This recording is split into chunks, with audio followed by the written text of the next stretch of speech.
ఆస్తి కోసమో డబ్బు కోసమో ఈ పోరాటం చేయట్లేదు. ఎందుకంటే ఇది పోరాటం కూడా కాదు, ఇది ఆత్మగౌరవానికి సంబంధించింది, నా భార్య పిల్లల సేఫ్టీకి సంబంధించింది.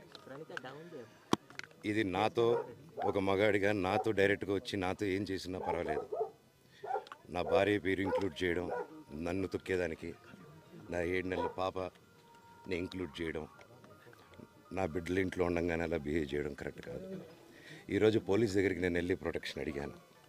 నేను మొన్న వచ్చి అడిగినప్పుడు మీకు అన్ని ఎవిడెన్స్లు ఇస్తాను. ఎస్ఐ గారు ఇక్కడి నుంచి వచ్చి నేను ఇస్తాను సార్ ప్రొటెక్షన్ చూపించాను. బౌన్సర్లు అందరూ అక్కడికి దాక్కున్నారని చూపించాను.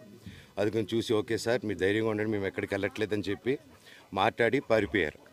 ఇప్పుడు కానిస్టేబుల్స్ వచ్చి అందరినీ నా మనుషులందరినీ భయపించి ఇప్పుడు వాళ్ళ పేర్లు తీసుకొని బెదరగొట్టి మా మనుషులు పంపించేసి వేరే బాడీ గార్డ్ లోపల పంపించున్నారు సార్.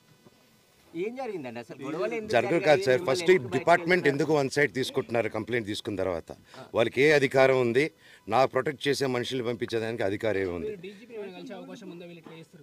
ప్రపంచంలో నా అందరినీ కలుస్తాను సార్, బయలుదేరుతాను.